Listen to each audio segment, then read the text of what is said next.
সবার প্রতি আন্তরিক কৃতজ্ঞতা। Good news, big news, Bangladesh নেদারল্যান্ডসকে কনভিনসিংলি বিট করেছে।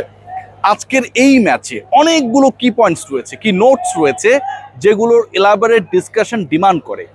প্রথম যে ডিসকাশনটা সেটা হচ্ছে আগ্রাসী ব্যাটিং লিটন কুমার দাসের।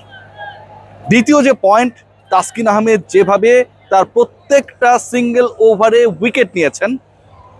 সাইফ হাসান অনেকদিন পর জাতীয় দলে ব্যাক করেছেন। 11টা কেমন হয়েছিল, যতক্ষণ ক্রিজে ছিলেন তার খেলাটা কেমন লেগেছে।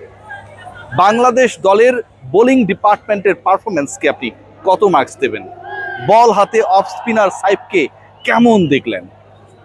ওভারঅল এই ডিসকাশন যখন করব, ঠিক সবার আগে যে ব্যাপারটা মাথায় কাজ করে সেটা হচ্ছে, আমার ক্যারিয়ারে এটা খুব রেয়ার ঘটনা যে বাংলাদেশের প্রিয় দলের খেলা দেখার জন্য দর্শকরা স্টেডিয়ামের গেট ভেঙে ভেতরে প্রবেশ করেছে। এখানে নিরাপত্তা দেওয়ার জন্য যারা ছিল, সিকিউরিটিতে যারা ছিল, অনেক ক্ষেত্রেই তারা ব্যর্থ হয়েছে জনস্রোতকে রুখতে। সিলেট ইন্টারন্যাশনাল ক্রিকেট স্টেডিয়ামে যারা নেদারল্যান্ডসের বিপক্ষে বাংলাদেশের এই ম্যাচে সাক্ষী হতে এসেছিল।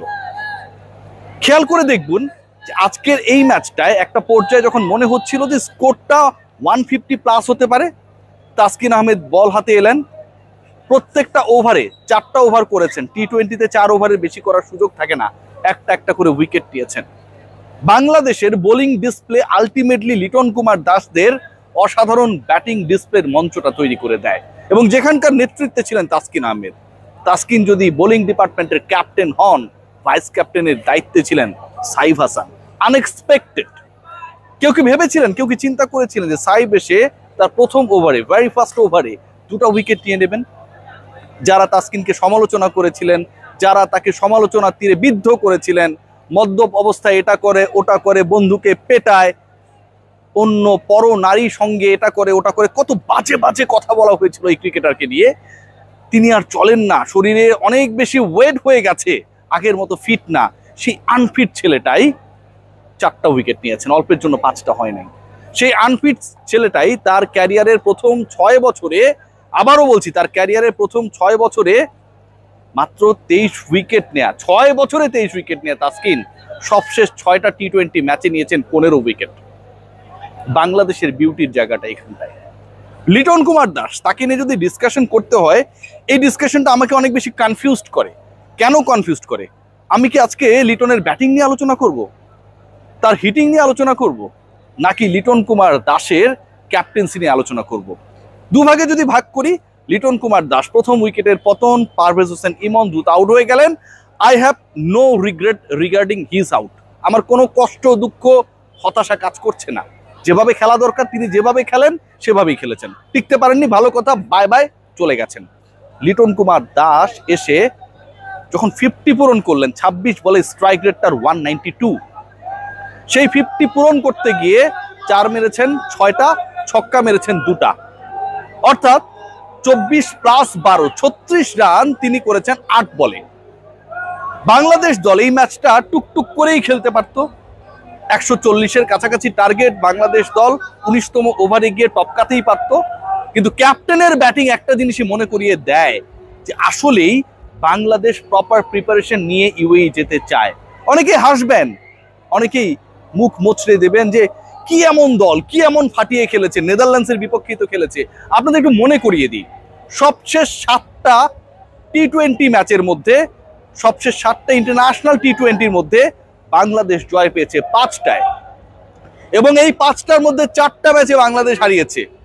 এই 5টা ম্যাচের মধ্যে 4টা ম্যাচে বাংলাদেশ হারিয়েছে পাকিস্তান এবং শ্রীলঙ্কাকে। বাংলাদেশ দল পিছিয়ে থেকে শ্রীলঙ্কার এগেনস্টে সিরিজ জিতেছে। বাংলাদেশ দল পাকিস্তানের বিপক্ষে এগিয়ে থেকে সিরিজ জিতেছে।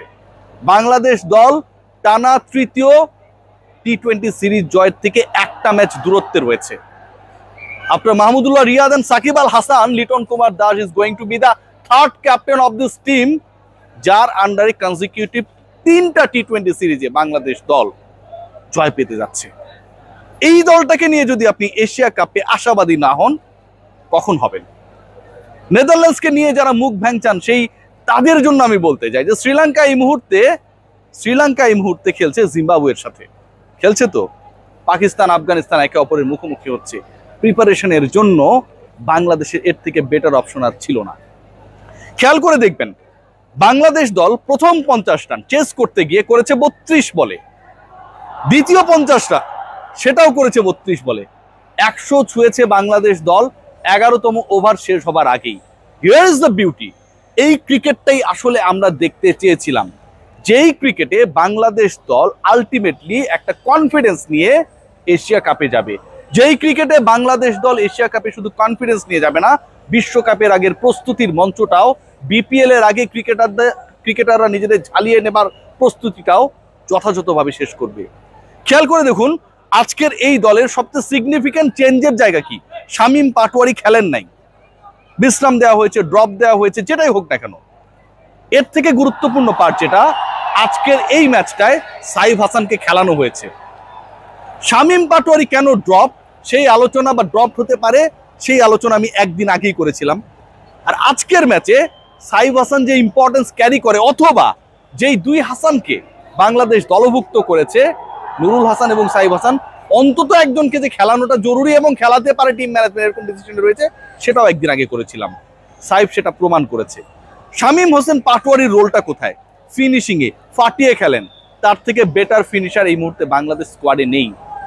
আর যখন প্রয়োজন পড়বে সাইফ হাসানের with his batting, with his off spin, preparation নেওয়ার জায়গাটা এই সিলেট ইন্টারন্যাশনাল ক্রিকেট স্টেডিয়ামে, সেখানটায় তিনি দেখিয়েছেন। ক্যাপ্টেন যখন বল হাতে তুলে দিয়েছেন, আস্থার প্রতিদান দিয়েছেন। যখন ব্যাট করতে নেমেছেন, ছক্কা মেরেছেন, প্রায় 85 মিটার দূরত্বের ছক্কা, মাইন্ড ব্লোয়িং ছিল।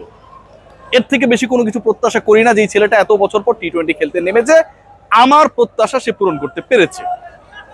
ওভারঅল বাংলাদেশের এই পারফরমেন্সকে আমি হাই নোট দিতে চাই। ওভারঅল আজকে লিটনের ক্যাপ্টেন্সি, লিটনের ব্যাটিং, বাংলাদেশের আগ্রাসন, বাংলাদেশ যে ইন্টেন্ট নিয়ে, মানে জিততে হবে, যে কোনো ভাবে জেতার জন্য, জিতলেই হয়ে যাবে, এই চিন্তা থেকে বের হয় 2021-এর টি-20 বিশ্বকাপের আগে বাংলাদেশ যখন পাট ক্ষেতের উইকেট বানিয়ে অস্ট্রেলিয়া, নিউজিল্যান্ডের মতো দলগুলোকে হারিয়েছিল, সেরকম চিন্তা থেকে বের হয়ে যখন স্পোর্টিং উইকেটে খেলাটা হয়, বাংলাদেশ দল যখন ওই স্পোর্টিং উইকেটে যেভাবে এক্সিকিউট করার কথা সেই এক্সিকিউশনটা করেন, ঠিক তখন প্রিপারেশন ওয়াইজ এই দলটা যে ঠিক জায়গায় রয়েছে সেটা ডাউটলেসলি প্রুভ হয়ে যায়। ওপেনিং নিয়ে শঙ্কা, সংশয়, রিমন এবং তামিম খেলবেন কি খেলবেন না, এই যখন আলোচনা ছিল, ঠিক তখন সেই আলোচনাটা শেষ হয়ে গেছে। দুজনই নেমেছেন। একদিন আগে আমি বলেছিলাম, এর থেকে ইন্টারেস্টিং পার্ট যেটা, ওয়ান ডাউনে লিটন কুমার দাস, তিনি কি আবারও ওই যে শ্রীলঙ্কা সিরিজের টুর্নামেন্টের সেরা ক্রিকেটার হবার পরে পাকিস্তানের বিপক্ষে ওই লিটনকে আমরা অনেকটা পাই নাই? যে আক্ষেপ, যে টেনশন, যে হতাশা কাজ করছিল, সেখান থেকে সকল হতাশাকে দারুণ স্ট্রোকের ফুল ঝুড়িতে রিভার্স সুইপে ছক্কা মেরে লিটন তুড়ি মেরে উড়িয়ে দিয়েছেন। He is ready to lead the team as a captain, as